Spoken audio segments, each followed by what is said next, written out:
What is up, my hot boys and my gamer girls? Welcome to episode 2 of Hot Boys Anonymous.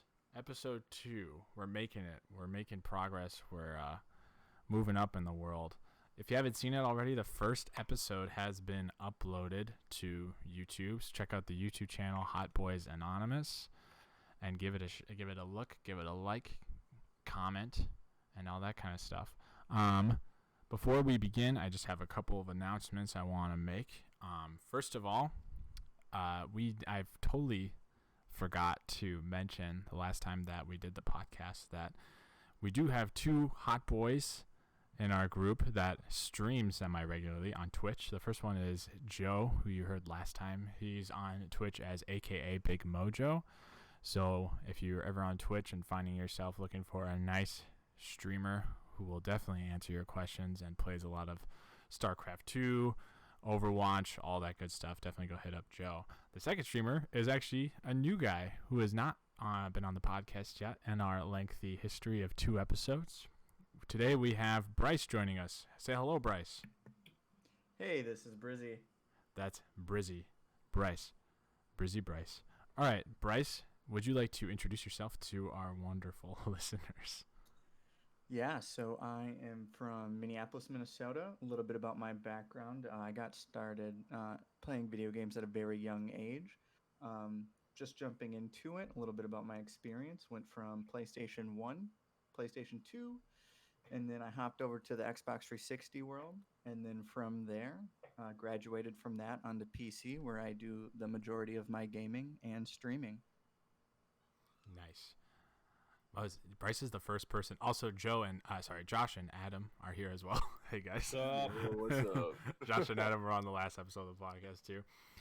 This is interesting. This is the first time that anyone's given their gaming credentials on the podcast. Yeah, I was thinking that's pretty wise. You know what I mean? I come prepared. You came prepared. Are you citing your sources and everything? All right. I'm gonna make this a little different. I'm gonna change it up on you, Bryce. I'm not gonna ask you the questions I said I was gonna ask you. I'm going to ask you something new, okay? So you said it was PlayStation 1, right? Mm-hmm. PlayStation 2, Xbox 360, and then PC, right? Correct. Okay. I want you to name either like your favorite game or a game that you will always remember playing on each of those consoles. Oh, for each of the consoles? For each of the consoles. Okay, PlayStation 1 is Metal Gear Solid. Ooh. The very first one. That's I remember getting my start, and even like a Tekken fighting game that was super clutch. Mm-hmm. In the PlayStation 1. PlayStation 2, Hot Shot Golf. I'll never forget playing Hot Shot Golf. Hot Shot Golf. Hell yeah. Games, yeah, dude. That game was just a ton of fun, and the characters were really cool, and it was just overall fun to play, and I played it with my family a lot. Xbox 360, gonna have to give it to Gears of War 2. Fuck Gears yeah, dude. Let's go, buddy. I knew how stoked Adam was going to be. As soon as he said Gears of War. Unless, Adam, would you have been as stoked if he said Gears of War Judgment? Oh, absolutely not. That game is fucking garbage. Hot take. Hot take. Super spicy. But yeah, Guardian on Jacinto. I mean, Yes. all day. Hell Let's talk yeah. about it. Jump into Wingman. Oh, After that, yeah. That game was just so... It was so polished, but rough around the edges. It was hard. If you played it, it was hard for it not to become your favorite game, I think. yeah. And then I would have to say Mass Effect. Ooh. Mass Effect? Yeah, Which the one? original Mass Effect. The original Mass Effect. As a runner-up for Xbox 360. Okay. PC-wise, my favorite game for PC, I would have to say, I have spent a lot of time on League of Legends. I don't play it as often as I used to, but it will forever hold a piece of my heart for the time when I do play, or the time where I did play, and the times that I play now. Nice. Cool. There we go. Okay, hot take. Jacinto is kind of a shitty map. Okay. Sorry. What's He your just favorite? said, okay. Okay, one up. Okay, what's better than Jacinto then? Let's see. Canals. That was a good one. Canals. Canals, really? Oh, Grizzly Gridlock. I mean, classic Gridlock. That's the fucking best map ever. It doesn't sound like Bryce agrees with that statement. Well, Bryce is wrong. I'm sorry. Blood Bryce Drive is was pretty wrong. good too. Oh, And I mean, was Avalanche good? I can't remember. I can't remember what Avalanche looked like. Hold on. I'm gonna have to go Blood Drive hands down was the best though. Oh, Avalanche! Oh, that was so much fun, dude. Avalanche was awesome. Let's see. Avalanche was a good one too. Yeah, it was. Well, I Yeah, mean, Blood- at least we Blood can Drive. all agree on this that Call of Duty Ghosts is the best Call of Duty. Anyway. dude, no. You gotta do World at War. All right. Let's talk about this then now. Let's talk about Call of Duty then. Let's all Alright. We're going to talk about Call of Duty for a little bit because why the fuck not? I think we're past the minute mark. Yeah, okay. We're in the 5-minute mark, so we can swear now, boys. Don't worry about it. We won't get to what the fuck was that laugh. Always making fun of my laugh. That was good. That was good. Oh shit! I'm sorry. I'm going back to Gears of War. I thought we were talking about Call of Duty. We're going to talk about we're going to talk about Call of Duty, but I want to talk about Gears for a second. Specifically the fact that there is a new Gears coming out, Gears Tactics. Yeah, it looks real fucking weird. So okay, what are all our opinions? Because watching the trailer and the gameplay stuff, I think it looks super dope. I bet granted, I've only had experience with like 2 of the Gears games. I'm not as deeply invested into it as a Bryce and Adam, you know. Mm-hmm. So like, Adam, were you the kind of guy that liked Halo and liked Halo Wars, or were you the kind of guy that was like, nah, Halo Wars is for fucking Halo pussy Wars is bitches? kind of trash. You did not like Halo Wars. Okay. Nope. Adam, did you like Halo Wars? I mean, Bryce. Fuck. Sorry. Bryce, did you like Halo Wars? Yeah, Halo Wars was a ton of fun. All right. We got 2 very different opinions here. I like it. Josh, did you play Halo Wars? I have not. Okay. I So- didn't really get past Combat Evolved myself. Wow. Gotcha. You're like an OG Halo fan. Yeah, I had a green Halo Edition Xbox I played it on. Wow. Damn. Yeah. That's pretty cool. Well, you can pick up Halo Wars, the definitive edition, on Steam right now for like $8. So I'll have to check that out. go check it out. You can also get Gears 5 on Steam. Yeah, it's also on sale. It's like $30 right now. What? I bought it for like 80, but I bought it like. You brand spent new. $80? And I bought the deluxe edition. Oh, what'd you get? A few skins XD. Is it worth it? No. No. Sorry. I bought- just grilling you over here. I bought Gears of War 3 Legendary Edition, spent $150 on it, and I think just now, like the Marcus Phoenix statue that I have is, Yeah. I can sell that now for like kind of a nice penny at least. What's a think nice it's penny? like a Like Return on investment? I don't know, dude. Probably worth like 2 pennies. Let me 2 look it up pennies. here. Okay. 2 actual pennies. It's worth 2 pennies. And that's pretty dope, though. I mean, like, Bryce, I remember you opening up that statue because I think I came over to your house the day Gears of War 3 came out. Mm-hmm. Dude, that was September of 2011. I fucking remember that. September That was such a 2011. good day. Dude, it was so clutch. I referenced it in. I wrote freshman year of high school. I wrote a letter Yep. to myself to say, remember how fun Call of Duty 3, or sorry, Gears of War 3 was senior year. My advisor gives it to me. I open it up, and I'm like, wow, 4 years ago, I really loved Gears of War. Yep.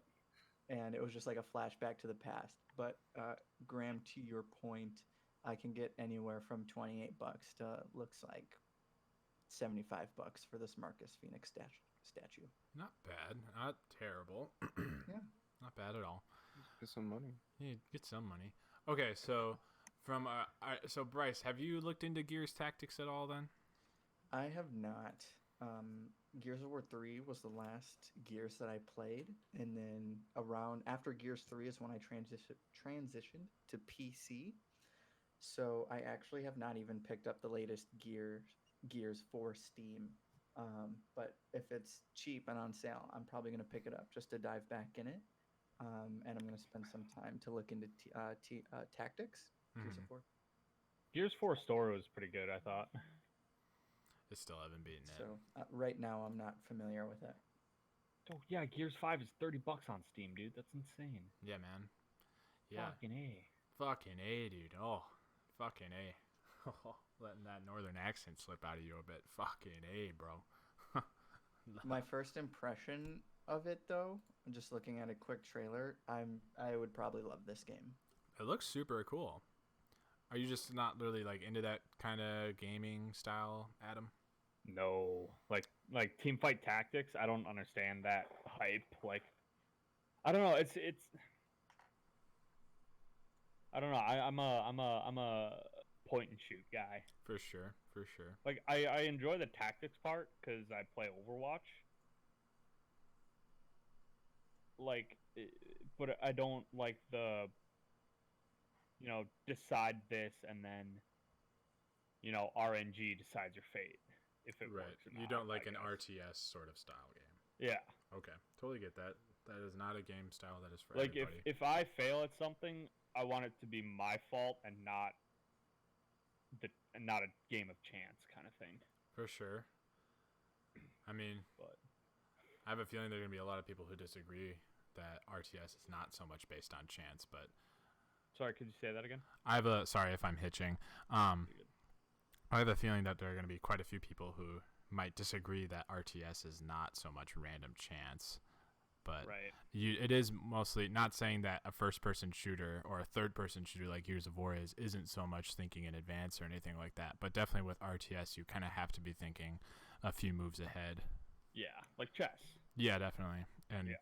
that style of gameplay can definitely, like, every time I try to play, like, StarCraft 2, it's like, God, this, like, the beginning of this game, it's like, especially when you're just starting, it could be like, God, this is kind of fucking boring. And then you're like watching someone on Twitch play it, and you're like, what the fuck is this, dude? Like, I don't understand what the hell is happening on the screen. And then you think, why bother? Because there's a kid in South Korea who's 7 years old and right. already grandmaster. Yeah, exactly. But, it's whatever. We'll see. I'm definitely going to pick it up when it comes out, and we'll give it a shot. Fair enough. Talking about Daniel's song. Daniel Song. Oh, is he 7? Wait, he's our age, isn't he? Yeah. Solid. Is he 7? He does play a lot of League of Legends, but he does not play StarCraft 2, at least from... He's not good, though. He never played comp, I don't think. Yeah. He wasn't just big wanna into the say- competitive sports, but go ahead, Josh. Gears 5 is the only exposure I've had to the Gears games, but they had a really cool trailer with the chains, the chain Fleetwood Mac cover. Yeah, for sure. It's like that was the only reason I ever knew about the saga, but God, Interesting. there was that one Gears of War commercial that always will stick with me. I don't remember for what Gears it was. Oh, fuck. What was it? Was it the one with the big spider? Oh. Yeah. That was Gears Talking 2. about That was two, Gears yup. 2, dude. That That was was Gears freaking 2. epic. Towards the end, and it was like he is running from it, and then he ends Yeah. up in a room or something with it, and Yeah, then it's in the it's- shadows, oh, and then he gets a man. glimpse of it. Mm-hmm. Yeah, unforgettable. Fuck. What happened to Oh. game commercials, dude? I know, right? Not Dude, as- it's probably because Cliffy B left Dude, Epic Cliff Games. Blazinski. Ever Oh. since then, Gears has just gone down the shitter. I know, dude. Oh. I kind of cried when he left. I was like, dang. I follow him on Instagram and Twitter, dude. It's so sad. Yeah, and he would every so often he would release golden hammerburst codes for Gears of War 2, Yup. and I you got- couldn't get them anymore. Almost got one of those, dude. It was. I just remember, dude. Those were the good days. the Every day is still a golden good day, days. but Gears 2 and 3, man, those were god tier gaming days. yeah, That was my peak of That- physical fitness and gaming. Physical. and that's when you could still game all day without Yeah. having consequences. I know, right? After high school, my 120-pound little ass would, we'll play Gears for the rest of the night. What a time. Much What a simpler time, dude. times. Very, very. Oh, well, all right. Let's circle that conversation back a little bit then again to Call of Duty. Because Okay. Bryce brought up an interesting point. saying that he believes that World at War, excuse me. So when you say World at War is the best Call of Duty, you think in terms of both multiplayer and campaign, or just one or the other? Oh. So I'm gonna say in terms of multiplayer. In Whoa, terms all of right, hot take. in terms of campaign, I think I'm gonna go back as far as to say like Call of Duty, Big Red. Is it Big Red Big Line? red or one. Big Red Big One. Red One? That Yeah. story was pretty good. Same with Call of Duty 2. I think the earlier Call of Duties are gonna get the best campaign because it really revolutionized what campaign was, and it set a standard for really FPS shooters. In my opinion, it was like the first mainstream, first to market, and I remember I think it's the first Call of Duty, and you're in a Russian campaign right away, and you like get off the boats, and like you're in an assembly line, and you get handed like ammo, and then you get handled a rifle, and then you're told to like just charge forward.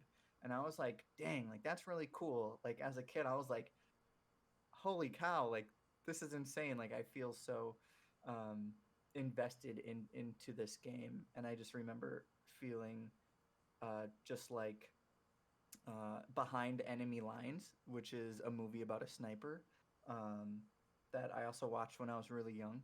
It just felt like I was able to feel like I went back to that time, and it was just really gripping. So ever since then, not saying that other Call of Duty campaigns are good or bad. I just think like the really early ones really stand out to me as the best. They were the first to do it. Damn. Man, Bryce is just hitting hard tonight, dude. Like, it's like every point Yeah. he has, I'm like, fuck. Why am I gonna cry in the club right now? Like the club's fucking closed. Yeah, the club's closed. I can't just go cry there anymore. What the hell am I supposed to do? Jesus. You know, he's cited all the way back to the PlayStation 2 Call of Duties. I remember playing Call of Duty 2 on my friend's PlayStation 2 way back in the day. But, like, I think the first Call of Duty campaign that I actually finished was probably Modern Warfare. Same. My favorite campaign. All right, let me think about this for a second. Adam, do you have an answer? Would you have like a favorite Call of Duty? Does anyone have a Call of Duty that you think takes the cake in terms of both campaign and multiplayer, or is it both just like it's? I'm gonna have to say MW2. Okay. I don't think I'm versed enough. Really, MW2? MW2. I would both. Oh. Yep. Go ahead. Multiplayer, duh, no contest. But campaign might be controversial. I mean, I really enjoyed the Modern Warfare 2 campaign quite a bit. Yeah. It was had some really great missions. It would never come out the same like today. You remember that airport mission? No Russian. Yeah. No Russian? Yeah. None of that shit would come out today. Right. Even though they which just is fine. remastered the campaign and it came out like Yeah, I last know. week. I kind of want to buy it just to see if No Russian would be in there. But I don't know. I think I'm also biased because that was the first Call of Duty campaign that I was like emotionally invested in. For sure. Because before then I just played Call of Duty for the multiplayer, but I don't know. I thought it was a really good campaign. And then I went back and played like World at War campaign and Modern Warfare campaign and all that bullshit. But I'm still, and I played Black Ops campaign after that, and I just thought like Modern Warfare 2 did the best job. I definitely think, yeah. I mean, like, I think as far as the three World at War, Modern Warfare 2, and Black Ops all had very weird and interesting campaigns. You know, not so much weird, but like Black Ops had a weird campaign. For Black sure. Ops campaign was fucking jank. Yeah, just like being like Reznov, what are the numbers? What are the numbers, Mason? What do they mean? And the menu that was also the interrogation room and shit. Like, still, I will say I think like the one really polishing touch to that game was the fact that you could get out of the chair and then do a arcade mode of zombies. Yeah, that was pretty rad. That was like- pretty that was sick. fun as fuck, yeah. Yeah, for me that was like the highlight of that game. Yeah. I don't know. Like the campaign to everyone's point, like it just feels weird after all this time. At least in my mind. It was like you played through it all and then in the end it was like it felt like it could have been so much better. It was like, "Oh, you've been thinking about this dude in your head all this time." And I'm like, "Sad. I'm crazy and delusional and a mass murderer. Like why I feel terrible." Yeah, I guess. For sure. It wasn't as satisfying as at the end of Modern Warfare 2 when you fucking throw the knife into, was it General Shepard's eye? Yes, dude. When he's like beating the shit out of Price. Yeah. Oh, man. You're like, Yeah. He's Fuck you, so... God. That was like, yeah, good campaign. Good campaign. I think, yeah, I'm going to have to think about this one for a while. Maybe that's probably going to be another episode of the podcast in general. It's just, let's talk about Call of Duty for an hour. You know? Gain a lot of listeners. Call of Duty is really hip with the kids these days. Warzone? Warzone might be. Data hackers, 10 games out of 11. 10 games out of 11. Oh, man. Warzone's a shit show right now. Is it really? I haven't played Oh, since yeah. like the last time we played a couple weeks ago. I mean, I haven't either, but like the streamers I watch, hackers. Yeah, I mean, All the fucking day. I'm going to be really curious to see if they actually leave in the ability to shoot while you're falling, you know? Because, like, Yeah. I could see some people getting really pissed about that. But, Oh, yeah. I don't know. We'll see. But just get good, forehead. Just get good forehead.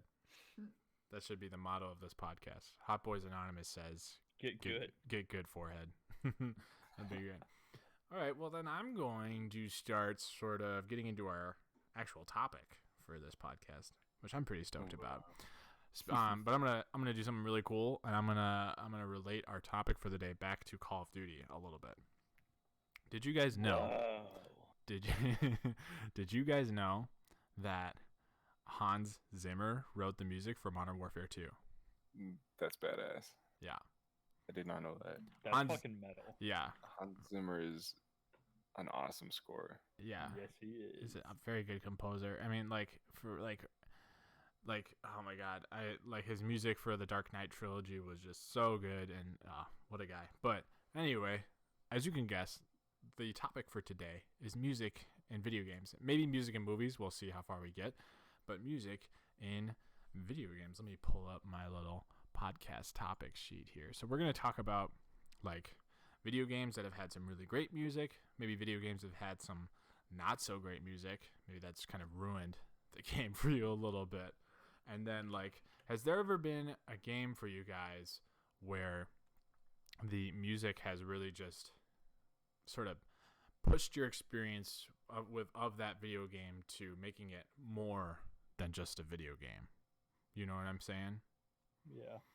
So for me, last time we talked on the podcast, we talked about some of our favorite games of all time, and I mentioned that my favorite game of all time is The Last of Us. And a big reason The Last of Us is one of my favorite games is because of the music, you know, that the composer, I may be wrong, someone might have to look this up for me for The Last of Us, but the composer is, he can't read music. Oh shit. Yeah, and he purposefully used out-of-tune guitars to write the melody for The Last of Us. That little bum bum bum bum bum, the little thing that is on a guitar, and it's so great. It's just like it really captures the feeling of the game for me pretty perfectly, in that it sort of is like that melody is so understated and so simple, but it comes back in these really key moments in the game, and how it really reminds you that this game was kind of understated, and it really is kind of tells a simple story. Just focusing on these two characters making this trek across a broken America. But for me, the music just kind of sold it and put it way past it. And there are a bazillion other factors that made that game what it is, and made it one of the most memorable games of the decade. But we can get into those later. So I'm going to open up the floor here, so I'll stop talking for a little bit. Does anybody have any video games that they'd like to talk about where the music just really fucking floored them and made it really memorable? Well, I mentioned in our last podcast that the World of Warcraft soundtrack is one of the big pieces that keeps me playing the game. Mm-hmm. Man, every expansion comes out with something new and like different themes. They use different instruments from different parts of our real world. And each expansion kind of has a feel that I think brings you to a certain part of the real world as far as like culture wise, and then it includes the music. But like you get into some creepy, sad, ethereal, calming, very happy themes in the game, and each of them rely on sort of the instrumentation to portray where you are, what's going on in the gameplay, and just kind of making you feel the emotion that you're maybe not engaging with by grinding through the game, I think. But kind of what I mean is there's a whole bunch of different types of non-player characters, different parts of the world, and so each of them have their own culture, as any kind of culture here in real life would.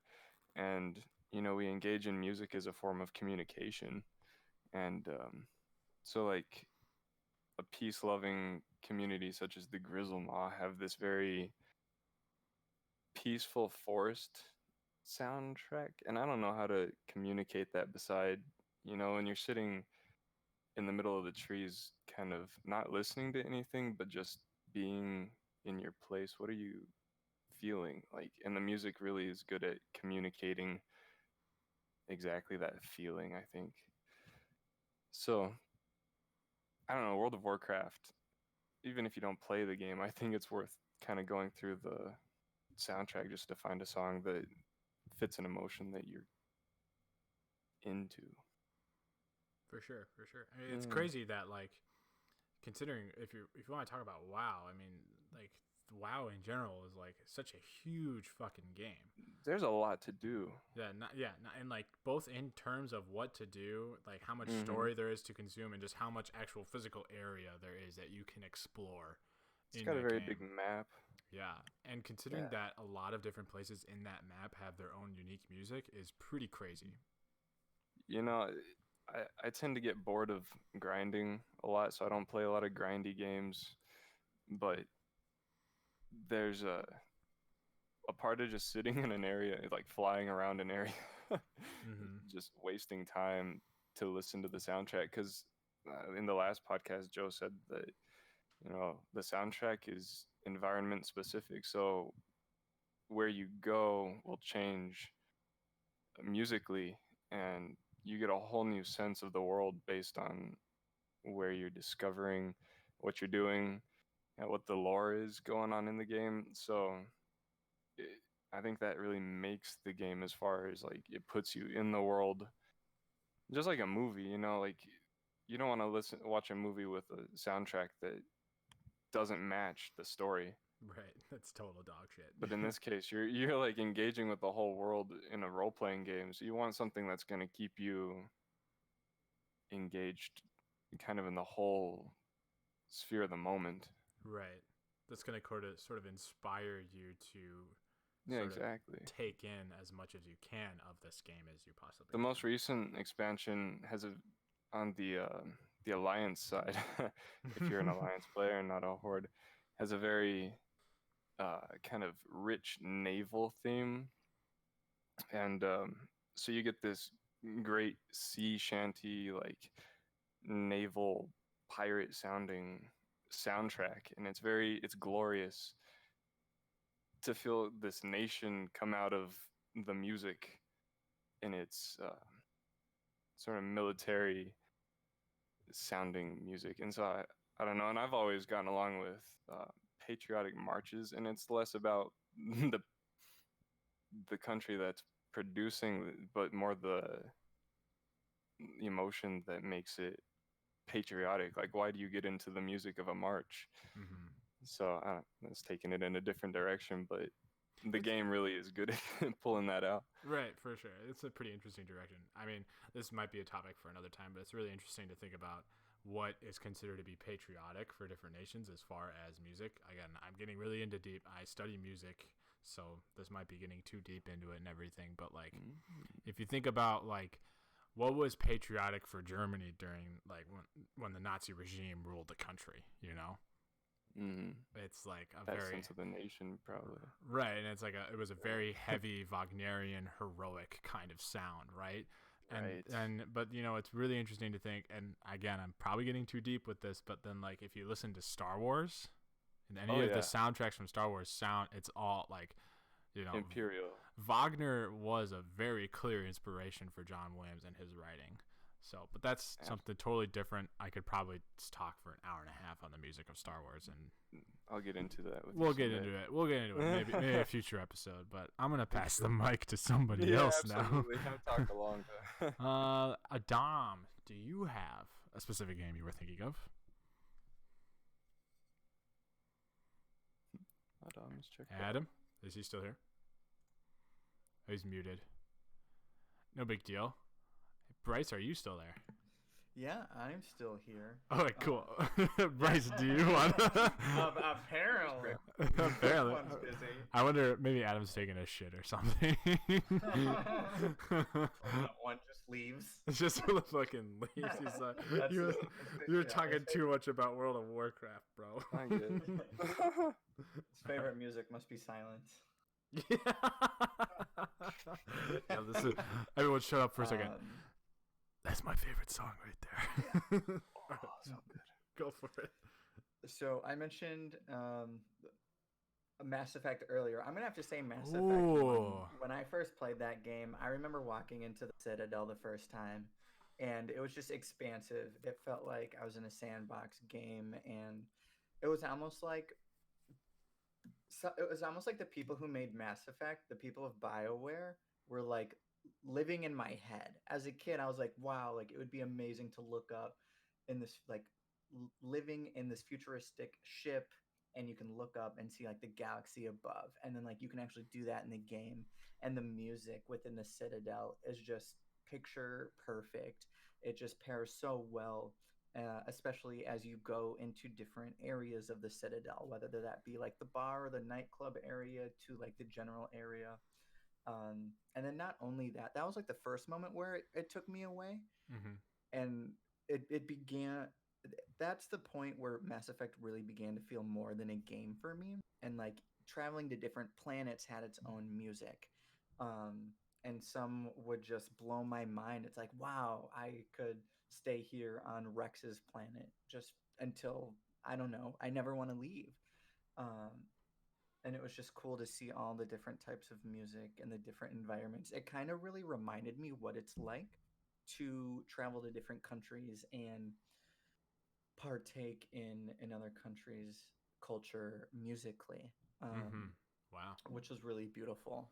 And it's actually really funny because now when I'm studying, whether it be for if I ever decide to go back for like grad school or something, but while I was finishing up my undergraduate degree, I would listen to Mass Effect music whenever I was studying, and I would just like load it up on YouTube. I would go through Mass Effect 1, 2, 3 soundtracks, and it was just awesome. And it reminded me, hearing certain soundtracks reminded me of what it was like to go into that game and go to that specific planet or area. And it was like, man, like I just want to dive back into that game. So outside of the game, it helped me study. I've fallen asleep to it before. It's just music that I think is super adaptable and flexible, that fits in a lot of environments that are outside of Mass Effect. That's cool.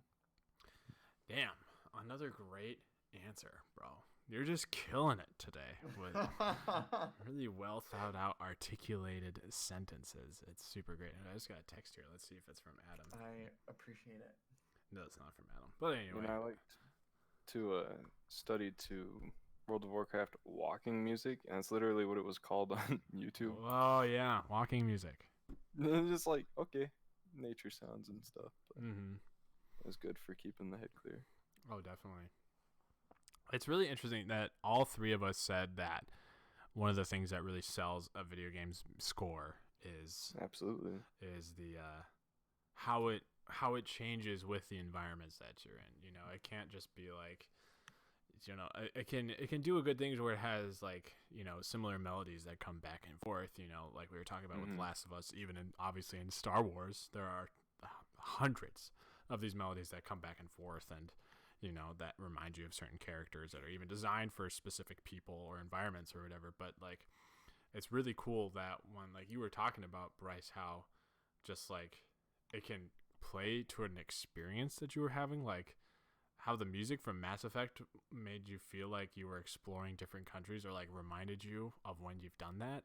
That's bananas to me, dude. Like, I totally understand what you're saying, and I think I felt that before, but that's super crazy to think about, you know? Yeah, and I mean it's kind of a literal stretch to say that it actually does. I think I was just like kind of comparing like Oh, the definitely. experiences to itself. Like I think it can also be applied to WoW, because WoW has different regions with different music too.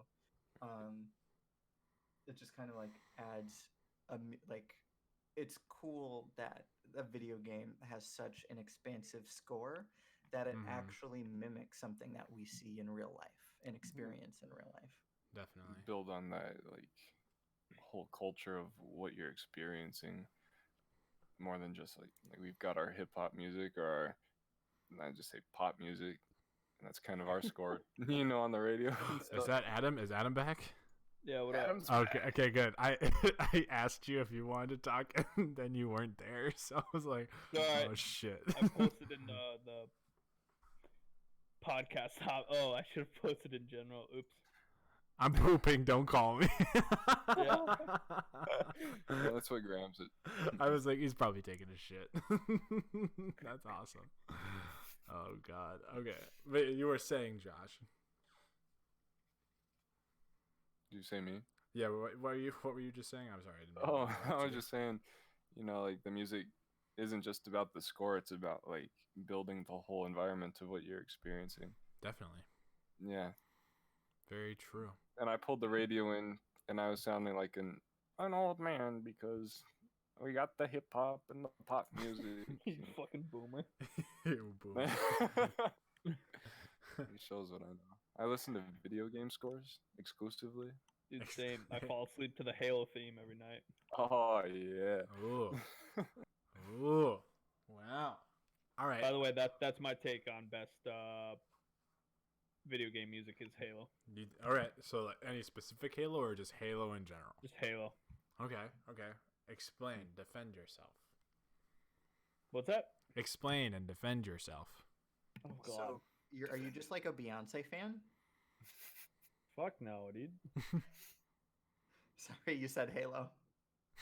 Oh ha ha ha. Halo. Hey. Hey. Yeah. How does that song go, Adam? Halo. Halo. I was in choir forever until college, alright? People gonna start sampling you. Yeah, exactly. Yeah, dude. I have a business email for anybody who wants to contact me to voice over their bullshit music. It's at Taco Bell Deliverer 69 at Gmail. It's my middle school email, taco-deliverer at hotmail.com. Jesus Christ. Or you can email me at my wait, never mind. I was gonna say my school email address, but Probably don't want Yeah, to I'm put not that gonna out do there. but it's funny. Anywho, defend it. Defend it. I don't think I need to. Really? I don't, because everyone and their pet fucking ants know that the Halo theme, dude, is the most iconic, most like adrenaline inducing, blood pressure Falls asleep to it. spiking. Yeah, Wait. falls asleep to it. It's adrenaline inducing. Adrenaline spiking lullabies. Wait.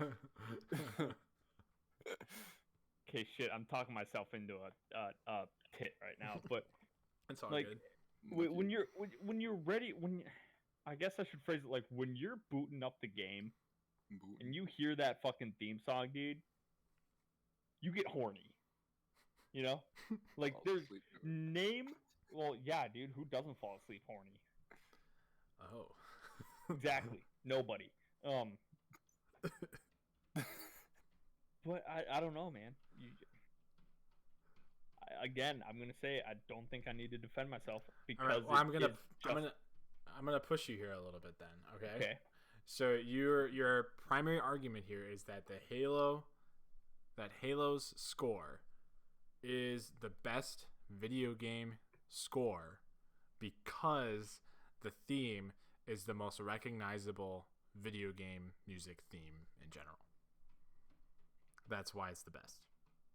Yeah, I mean, I guess so. So like you can say that like Friends is the best TV show because it's the most recognizable TV show. Oh, that's Sam's here too. Hi, Sam. Hey, Sam. Okay, Friends is a garbage TV show. I've never even seen it, but I can tell you it's garbage. Right. So that's what I'm saying, though, bro. This is what I'm saying. Oh, fuck. Well, god damn it, Graham, I didn't think about this, all right? You're putting me on the spot. I know, it's good. I'm coming up with the hot takes, So, like, bro. okay, whenever you and I are playing Halo, and I'm probably annoying the shit out of you by singing in my mic the fucking... yeah, exactly. And every time I tell you, I'm like, God damn, dude, this is the best fucking music to just, like, get horny to. I don't know. Right, I'm asking you to articulate. Why is it the best, dude? Why do you like it so much? Orchestral, it's moving. There are arpeggios and shit. I don't even know what that word means, but there are arpeggios. And like meso de voces and all that. Meso de voces. I do know what that is actually. So but like it's I mean, okay, everybody's a sucker for the Doom music as well too, right? Oh, definitely. But like that's just like the metal side of me is like, fuck yeah, that's metal as shit. But it like there's something about the Halo theme that's just more like you can tell there's a lot more like, I don't want to say intelligence, but I'm going to say intelligence. Maybe like, more like depth to it. Depth and intricacy and like thought and movement. And whereas like, yeah, there's movement in metal music, but like when they're moving, they're just fucking sprinting everywhere, you know? And in like the Halo theme, you start off as like you're like a nice little walk, and then you build up and build up and you build up, and then you're running from that fucking lion you saw 12 seconds ago. And then, like, okay, you lost the line, you're coming back down, your heart rate's dropping, blah, blah, blah. Like, yeah, I don't know. Yeah. Way to go, sense? Dude. Yeah, I'm picking up what you're putting down. At least I think I'm talking on my ass right now, dude. I don't know. It's all right. Well, I agree with you big time. I think the Halo soundtrack, it has it takes the opportunity to be a little bit like melancholy, almost like a little bit like religious in a sense. Maybe not religious, spiritual is the kind of the vibe that I catch sometimes with some of like the more somber stuff, because you know, a lot of people when you think Halo, you kind of think like the goofy physics and you think red versus blue and all that, but like when you play through the campaign, thematically it's some pretty dark stuff. True. And like the music does a good job of going along with that, and especially depending on like the vibe and stuff, like the music that comes when you're playing Halo CE and the first time you see the ring, that stuff's bonkers. The creepy ass music that comes when you encounter the flood for the first time. Oh, I had to stay away. I think it does a good job of, you know, like finding thematically what it's trying to do, and then, you know, taking the risks that it takes to do it. You know, I love the Doom soundtrack. I think the Doom soundtrack is like one of the best soundtracks that have come out in the past 10 years.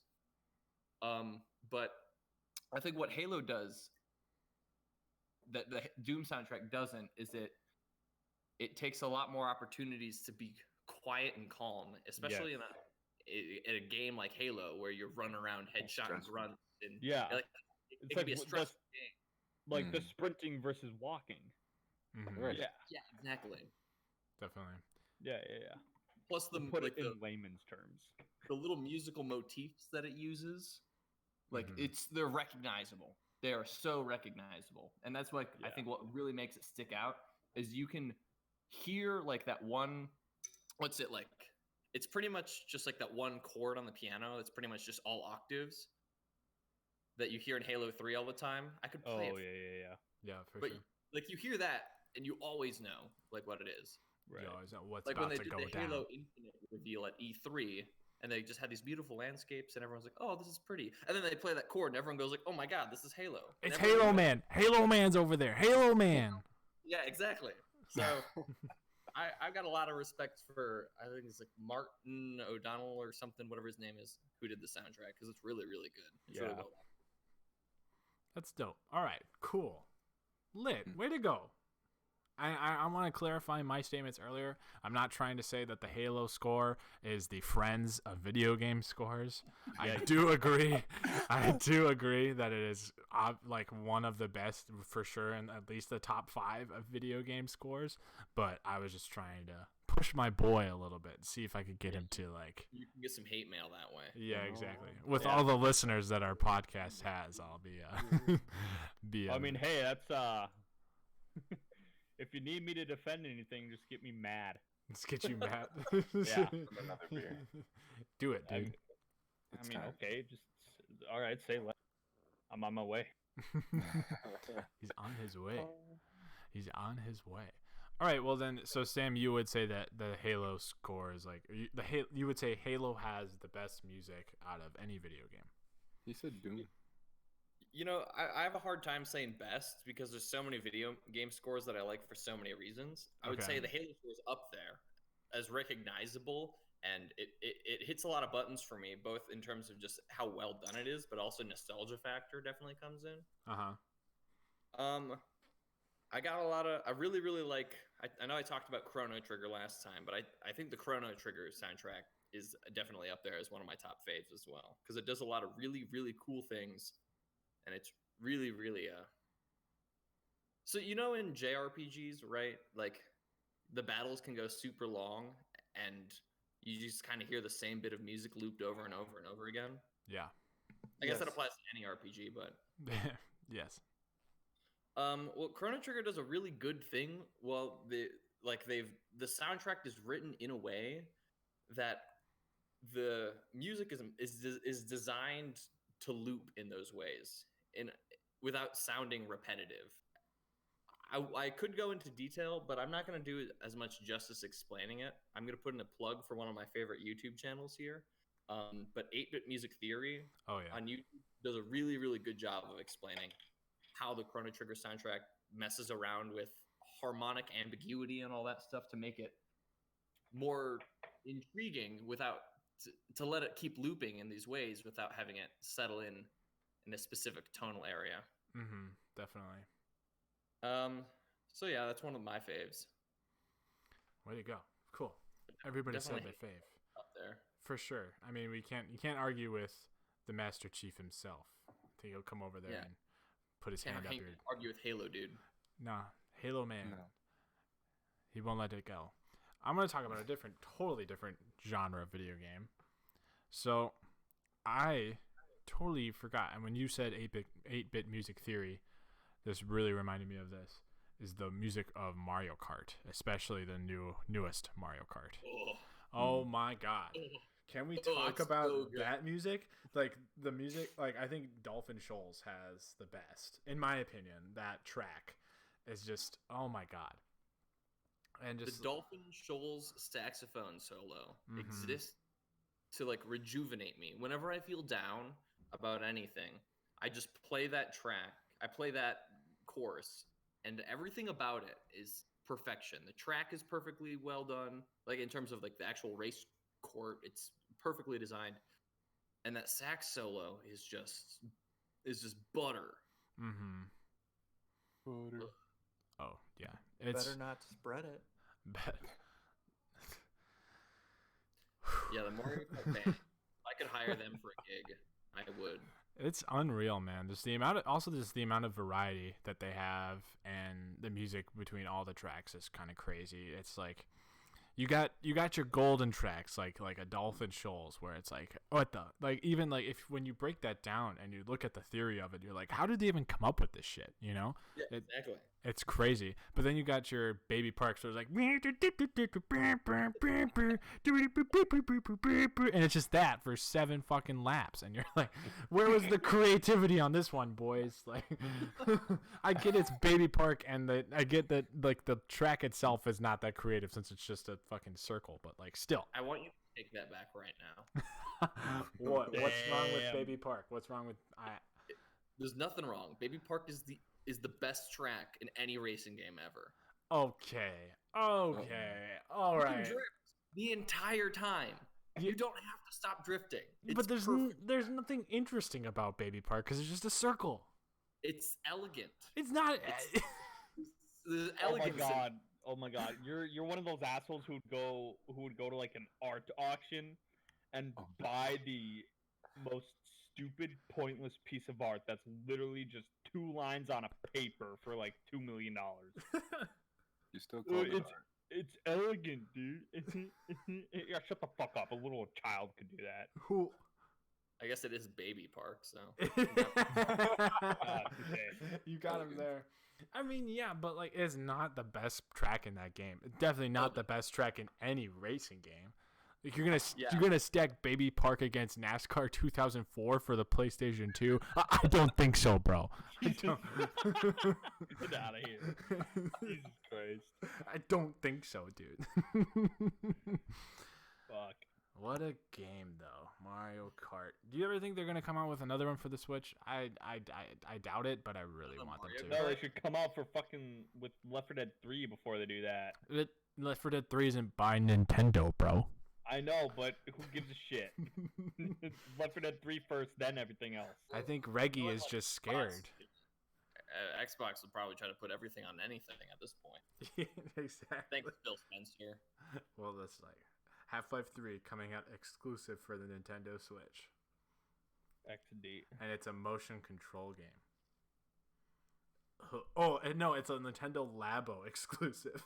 The hell is Labo? It was you build it on a cardboard and you wear Yeah, it. Nintendo would send you a cardboard box and be like, do with it what you want. Make it into a motorcycle or a jetpack or something dumb, and basically you pay $80 for Nintendo to send you a cardboard box is what Labo was. That's brilliant marketing. If you ever want to watch a good video about it, watch Donkey's video on Nintendo Labo. It captures everything perfectly, I think, about Labo. Labo, it looks really fun. It looks like a $200 cardboard box full of fun. A 200 cardboard box that's just full of more cardboard. Yeah. Lit. All right, well then I'm going to change this conversation back a little bit.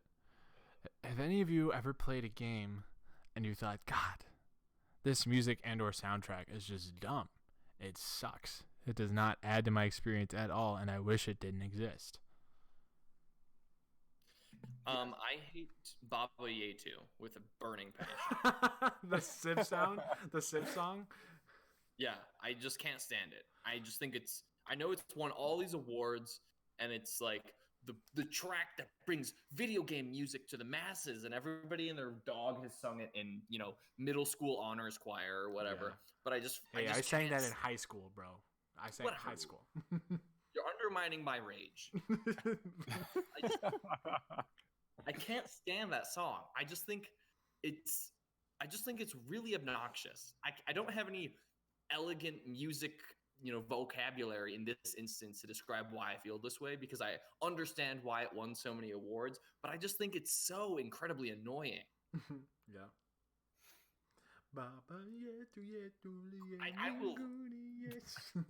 Sorry, I don't want to sing too much. Then we got a copyright strike because I'm just too perfect.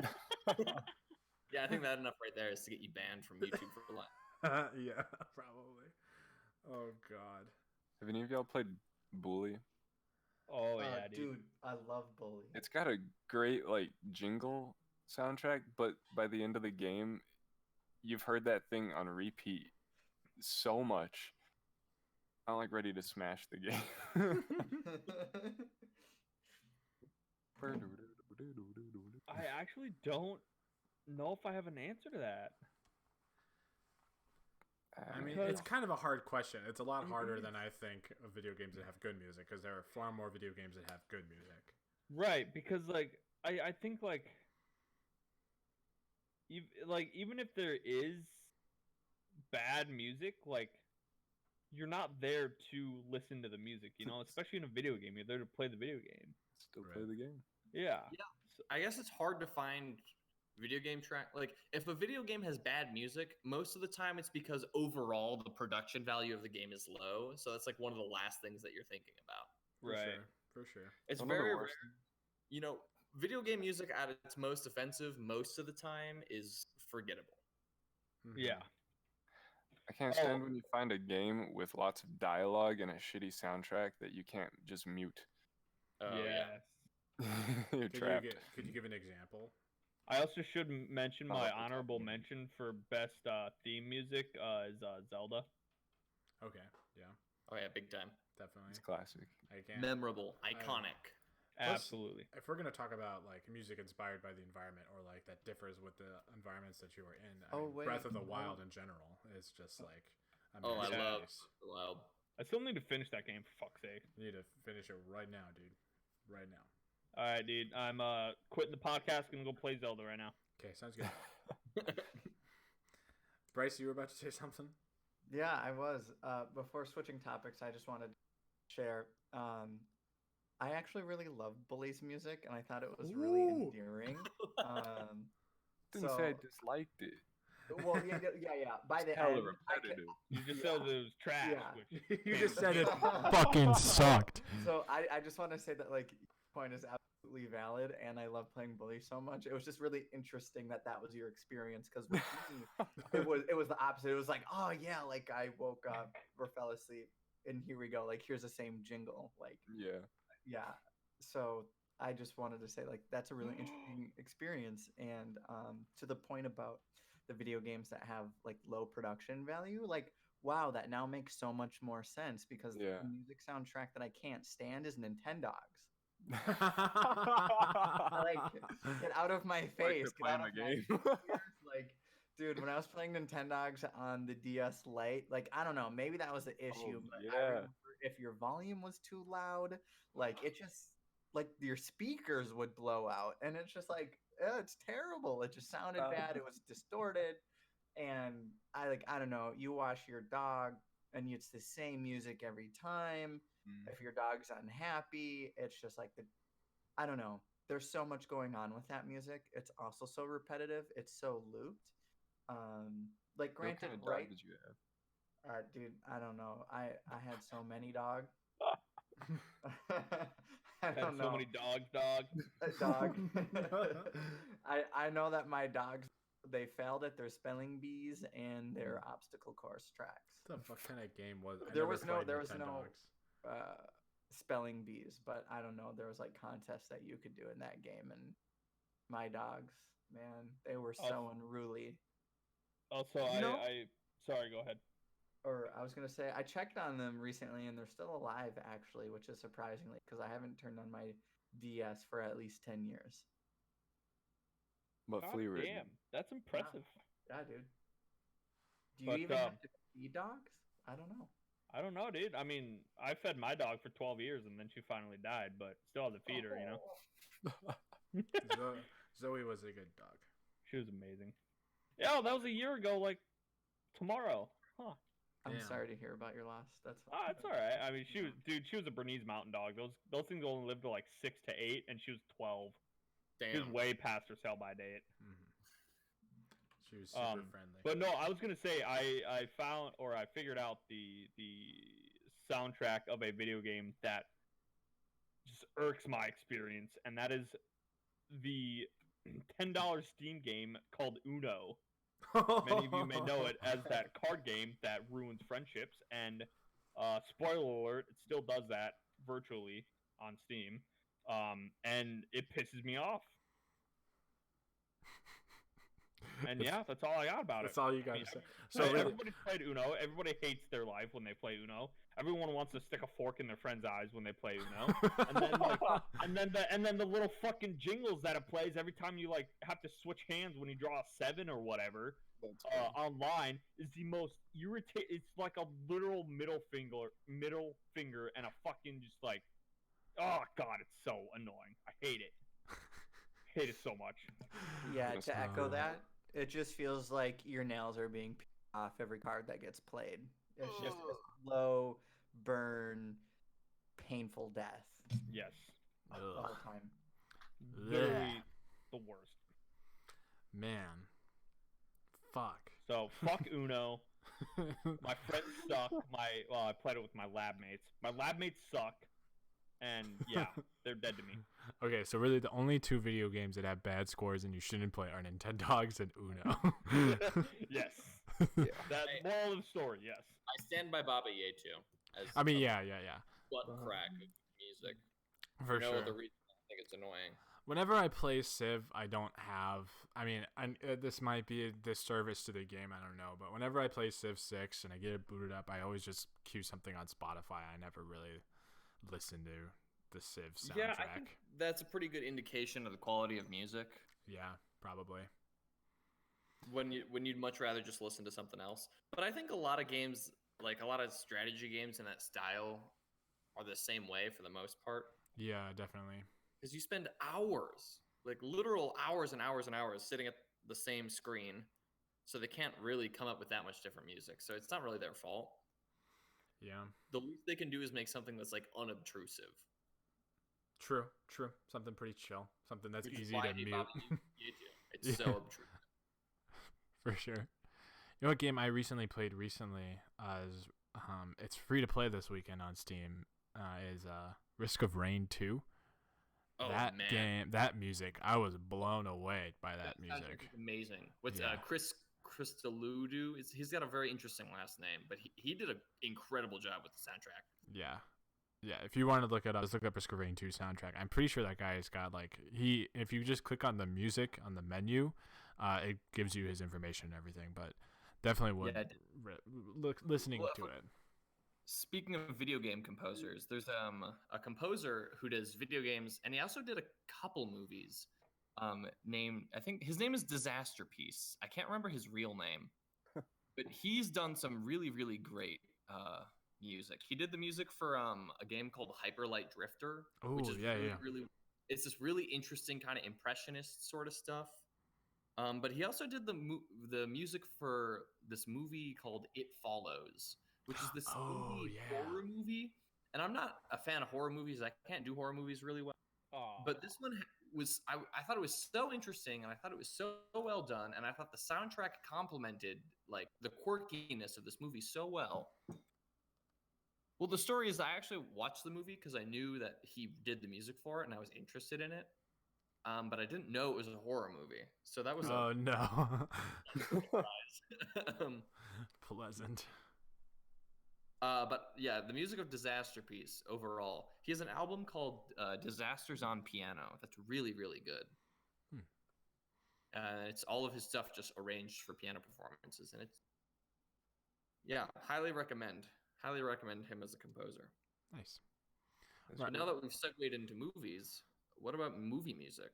Oh man, honestly, we're already over an hour, so here I'm gonna say that we're gonna do movie music as a different podcast episode. I'm gonna make that decree right now. Doing it on a different episode, which is good because then we have more topics for different episodes. Let it be known. Let it be written. Let it be written. I'm going to introduce one other point before we call it a podcast, and that is this. What do you guys think about movie game? What do you guys think about video game soundtracks? Not the score, but like when you played like Tony Hawk 2. And the soundtrack had like these fucking sick punk rock early 2000s, late 90s songs. Like, have you ever played a game that has just like crappy soundtracks? Because I have a different point related to that, but I want to hear what you guys think. Yeah, I wouldn't say it's crappy, but I always find the Rocket League soundtrack to be a little wanting. Mm-hmm. It's just like It's not- EDM beats the whole time. Yeah, it's not bad, but you could. I feel like they could. They just have kind of trolled through SoundCloud and picked up whatever. You know what I'm saying? For sure. Some publicity. But I don't know. There's not very many soundtracks out there anymore. Right. Yeah. Right. Besides, Besides like- copyright shit, yeah. Right, and the only game that has like a soundtrack made of different songs are like 2K or whatever fucking Yeah. sports games come out. Although I will say, and this was the point I was trying to make, is like, because I remember the soundtracks that I remember. Like, did you guys ever play this game? It was Disney Extreme Skate Adventure 2 for the What the fuck did PlayStation you 2. say?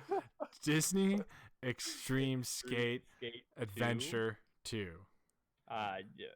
Nah. What the fuck, dude? Basically, it was you were skateboarding in all these like Disney sets. So it's like there'd be one level where you were skateboarding in Andy's room with all the toys, and then you would like fucking doing like a kickflip off of Pride Rock, bro. It's sick. But like that game actually had a really cool soundtrack. Like I think it did. yeah. Thank you. I think Dude. Where's Your Head At by Basement Yes! Jaxx on that Yes! song, and like just Oh my hating god. on Buzz Lightyear, insane. As like, what a cherished memory. Yeah, seriously. Like, I can't listen to that soundtrack and not feel like a kid again wanting to do a fucking ollie off of, like, Pizza Planet or some shit like that. You know what I mean? God, what a game. It's just a shame now because it's like whenever you I had NBA 2K. It was either 18 or 17 or whatever. And the soundtrack for 2K, don't crucify me here, but I think there's something like what Sam was saying about Rocket League. There's something to be wanted from those soundtracks. It's just like, okay, let's get, whatever, let's get the same Kanye song that's been in this game since 2009. Let's put that in there. Let's put, the same Jay-Z song or whatever. And it's like, there's no variety in the music here. Of course, they're going to put in whoever the big rapper is or hip-hop artist or R&B Yeah, artist rap is at the sucks. time. Don't at me. You can go ahead and add him. I'll leave that in the description below, but I'm not going to do that. But anyway, there's just like, it all sounds the same to me. And the same thing can be said about almost any sports game. Whereas like even NHL 2006 had fucking Avenged Sevenfold on the soundtrack. Fuck yeah, dude. Are you shitting me, bro? No, is that bad? No, that's good. Like, I was stoked about that because it's like, I was gonna say. like name any other game besides Doom like that is willingly putting a heavy metal band in their soundtrack and it's True. a mainstream game. I guess COD in that there's that Easter egg that A7X did. True. Black Ops 1. Yeah, that True. was dope. But like Avenged Sevenfold and Call of Duty now have like a partnership, Yeah. which Metal is shit. it's super cool. But like I'm not gonna boot up, like NFL 2020. And Avenged Sevenfold is definitely not going to be in the soundtrack. And granted, there's a different demographic there too of listeners, but Yeah. I don't know. I still think they're not as great as they once were. Yeah. I'm gonna say Tony Hawk Pro Skater 4. Make it quick. With all that AC/DC. Yeah, that's all I got. Tony Hawk It's a good. soundtracks were great. It's a good soundtrack. Pro Skater 4. Yeah, yeah, because I played it when I was like, 8 or 9 or probably younger than that. But it every time I hear TNT or Dynamite or whatever that fucking song is by AC/DC, all I think of is Pro Skater 4. For sure. So yeah, good memories with that game. Mm-hmm. Most definitely. Yeah, I loved But yeah, any Tony Hawk game. Did you guys play more Underground or Pro Skater? Pro Skater. Underground. Underground. Yeah. Wow, you Hands fucking down. Dude, that's I played. trash. I had Tony Hawk Underground for the Game Boy Advance, bro. Dude, I just That got was a baller game. Yeah, it was. All 16 pixels of it. Yeah, from what you can see. Oh, what a game! What a game! All right, boys. I We think wrapping up. Yeah, I think this has been another great episode of Hot Boys Anonymous. Before we leave, I just want to say one last thing, and that is if you have any ideas or questions about anything that we do with the podcast or any ideas for future episodes or what have you, leave a comment below. And if anybody watches this besides the 8 of us or however many are involved in this podcast, it'll be great. Just let us know what you want to hear us talk about next, and we'll try to get to it in a future episode. Heck yeah. But with that being said, thank you so much for listening to episode 2 of Hot Boys Anonymous, and we are looking forward to seeing you soon. Say goodbye, everybody. Bye-bye. Bye. Thanks for hanging out. Thanks for tuning in. Like, comment, weekend. subscribe. See you next time. Bye-bye.